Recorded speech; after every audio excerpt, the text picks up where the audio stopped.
نحتاج 3 ملاعق كبار من زيت النباتي،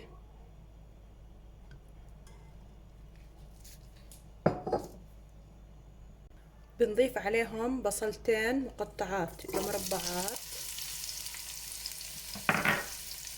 نقلب البصل،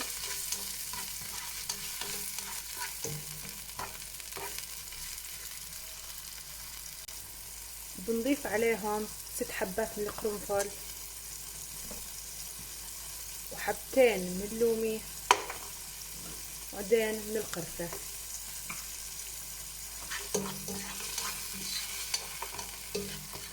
نترك البصل ليذبل معنا عشان ننزل عليه اللحمة. بعد ما ذبل معنا البصل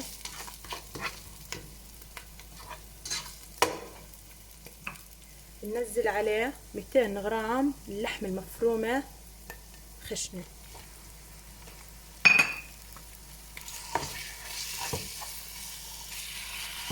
نقلبهم مع البصل بهارات.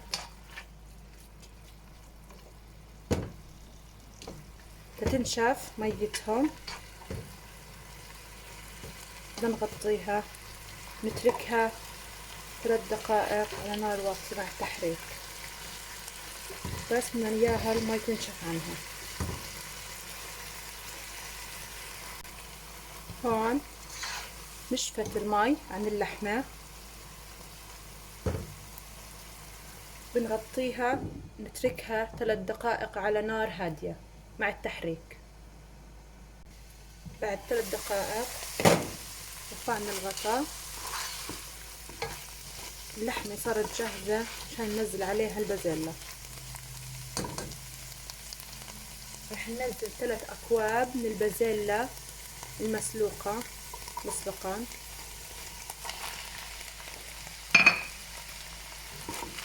نقلبها،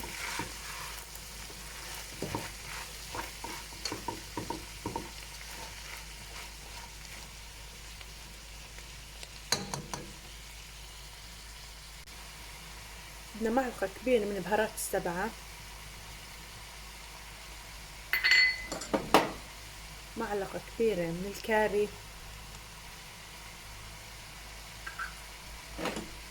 ومعلقة كبيرة من الفلفل الأسود،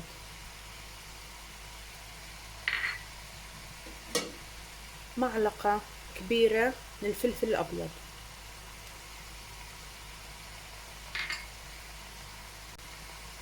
معلقة كبيرة من الملح، معلقة كبيرة من بودرة الماجي.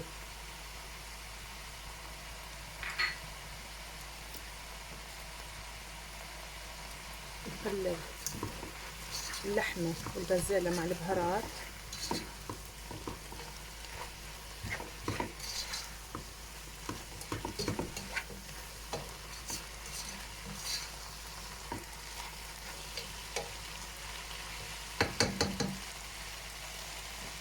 نتركهم 5 دقايق مع التحريك المستمر على نار هادية.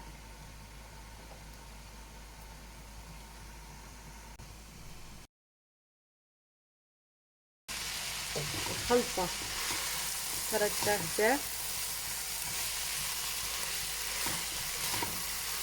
بدي أرفع تقريبا كوبين من الخلطة مشان نزين فيها الرز.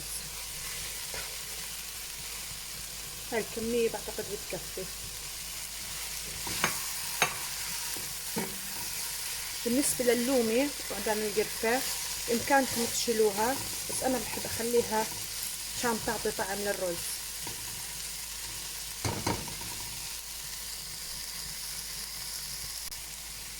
عندنا هون 5 أكواب من الأرز بسمتي مغسول ومنقوع.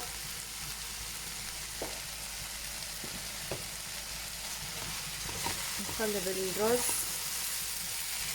مع البازلاء باللحمة.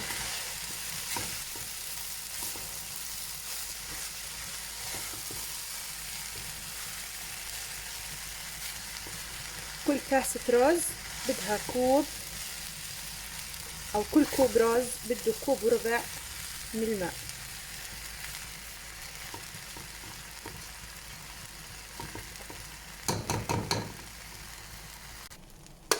ننزل عليهم مي،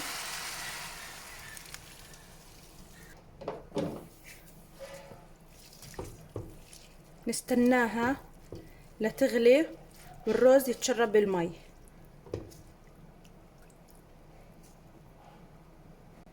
بلشت تغلي معنا، بنوطي النار تحت الطنجرة، نترك الرز يتشرب المي على نار هادية. هون تشرب الرز الشوربة،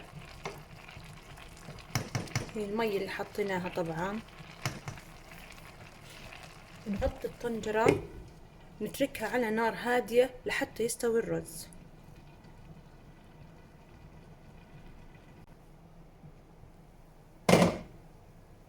صار الرز جاهز.